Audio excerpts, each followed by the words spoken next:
Hello everyone, आज के इस वीडियो लेक्चर में हम डिस्कस करेंगे एक्सरे डिफ्लेक्शन के लिए क्या क्या इंस्ट्रूमेंटेशन का यूज़ किया जाता है। तो पिछले वीडियो में हमने देखा था कि एक्सरे डिफ्लेक्शन क्या होता है और उसके क्या क्या एप्लीकेशन होते हैं। वीडियो थोड़ा लंबा हो गया था, इसलिए इंस्ट्रूमेंटेशन को हम नेक्स्ट वीडियो में डिस्कस कर रहे हैं। तो सबसे पहले हम देखते हैं कि इसके अंदर कौन कौन से पार्ट्स होते हैं। फर्स्ट हमारे पास में होता है एक्सरे को प्रोड्यूस करना, ठीक है, प्रोडक्शन ऑफ एक्सरेज। सेकंड होता है इंस्ट्रूमेंटेशन कोलीमेटर, और थर्ड होता है मोनोक्रोमेटर, और फोर्थ होता है डिटेक्टर। ठीक है, तो ये चार जो होते हैं हमारे पास में हमको इंस्ट्रूमेंटेशन रिक्वायर्ड होते हैं एक्सरे डिफ्रेक्शन को करवाने के लिए। ठीक है, तो प्रोडक्शन ऑफ एक्सरे किस तरह किया जाता है। X rays are produced whenever high speed electron collide with a metal target. The produce X ray are then directed towards the sample. ठीक है, तो एक्सरे डिफ्रेक्शन में हमने डिस्कस किया था कि जो हमारे पास में एक्सरे है उनको प्रोड्यूस करने के लिए हमारे को हाई स्पीड के जो इलेक्ट्रॉन होते हैं उनको मेटल के ऊपर टारगेट करना होता है। ठीक है, तो उससे जो होता है हमारे पास में एक्सरे जनरेट हो जाती है। और सेकंड जो होता है हमारे पास में इंस्ट्रूमेंटेशन, वो होता है कोलीमेटर। तो कोलीमेटर बेसिकली क्या होता है, एक सिस्टम होता है जो कि यूज़ किया जाता है for achieving a narrow beam of X rays. ठीक है, तो कोलीमेटर का क्या यूज़ किया जाता है, नेरो बीम ऑफ एक्सरे प्राप्त करने के लिए हम कोलीमेटर का यूज़ करते हैं। और कहीं हमारे पास में लिखा हुआ हो कोलीमेटर एक्सरे बीम, इसका मतलब क्या है, वो नेरो एक्सरे बीम है। ठीक है, X rays are allowed to pass through a collimator, इससे क्या होगी, वो कोलीमेटेड हो जाएगी, यानी कि नेरो बीम में कन्वर्ट हो जाएगी।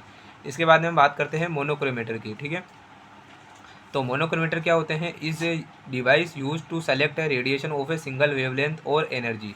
मतलब कि अगर हमारे पास में कोई कंटिन्यूस वेवलेंथ जो होती है एक्सरे की अगर होती है, तो हमको क्या करना पड़ता है, उसको मोनोक्रोमेटर से पास करना पड़ता है, जिससे वो क्या होती है, एक सिंगल वेवलेंथ में वो कन्वर्ट हो जाती है। ठीक है, और हमारे पास में जो मोनोक्रोमेटर होते हैं वो भी दो टाइप के होते हैं। फर्स्ट होता है हमारे पास में फ़िल्टर मोनोक्रोमेटर, और सेकंड होता है हमारे पास में क्रिस्टल मोनोक्रोमेटर। ठीक है, तो फर्स्ट हम देखते हैं फ़िल्टर मोनोक्रोमेटर क्या होता है। तो फ़िल्टर मोनोक्रोमेटर जो होता है, एक विंडो होती है ऑफ मटेरियल की that absorbs undesirable radiation but allows the radiation of required wavelength to path. मतलब कि ये क्या करती है कि जो अनडिज़ायरेबल वेवलेंथ होती है या फिर रेडिएशन होती है उसको ऑब्जर्व कर लेगा, और जो अलाउ किसको करेगा, जो रिक्वायर्ड हमारे पास में वेवलेंथ होती है उसको पास करता है, यानी कि अलाउ करता है गुजरने के लिए। अब सेकंड जो आता है हमारे पास में क्रिस्टल मोनोक्रोमेटर, वो क्या होता है उसको डिस्कस कर लेते हैं। तो हमारे पास में जो क्रिस्टल मोनोक्रोमेटर होता है वो मेडअप होता है of a suitable crystalline material position in the X ray beam so that angle of reflecting plane satisfy the Bragg's equation for required wavelength.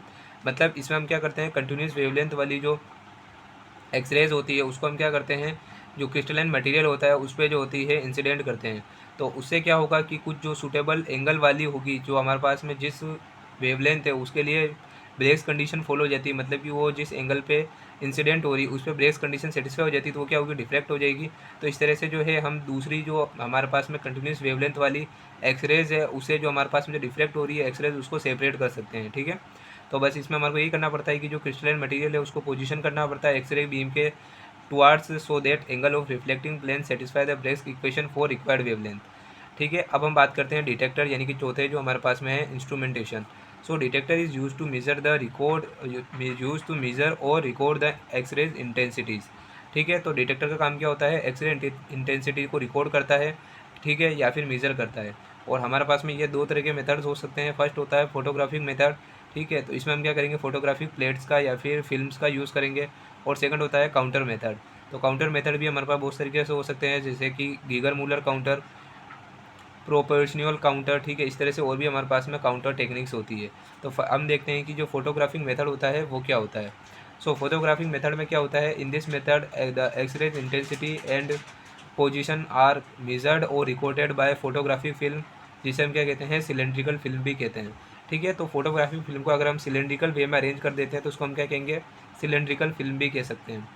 The film after exposing to X ray is developed. ठीक है, तो अगर हम जो X-rays है उसको अगर expose हो जाती है फिल्म के ऊपर, तो उसको हम कहते हैं कि फिल्म जो होगी डेवलप हो गई है, और फिर हम उसका क्या कर सकते हैं, डिटर्मिनेशन करने के लिए यूज़ में ले सकते हैं उस फिल्म को। ठीक है, तो इस तरह से हमने क्या करा, सबसे पहले हमने जो है एक्सरेज जो है उसको क्रिस्टल से पास किया और वो डिफ्लेक्ट हुई, और वो कहाँ पे आ गई, फोटोग्राफिक फिल्म पे रिकॉर्ड हो गई। और जब हमारे पास में फोटोग्राफिक फिल्म एक्सरे के एक्सपोज में आ जाती है, तो उसको हम कहते हैं कि एक्सरे जो हमारे पास में जो फोटोग्राफी फिल्म है वो क्या हुई, डेवलप्ड हो गई। So that this method reveals the entire deflection pattern in a single film but is time consuming. ठीक है, तो ये मेथड बहुत ईजी है, बट ये क्या होता है, टाइम कंज्यूमिंग होता है। तो इस तरह से ऐसा कुछ इंस्ट्रूमेंटेशन होता है। यहाँ पे हमारे पास में एक्सरे ट्यूब है, जहाँ से एक्सरे जनरेट होगी उसको हम क्या करेंगे, कोलीमेटर की हेल्प से कोलीमेट कर लेंगे, एक न्यूरो बीम में कन्वर्ट कर लेंगे। फिर सैंपल पे हम क्या करेंगे, इंसिडेंट करेंगे। सैंपल पे इंसिडेंट करने से यहाँ पे डिफ्लेक्शन होगा और ये डिफ्लेक्टेड हो जाएगी वेरियस जो होगा एंगल पे।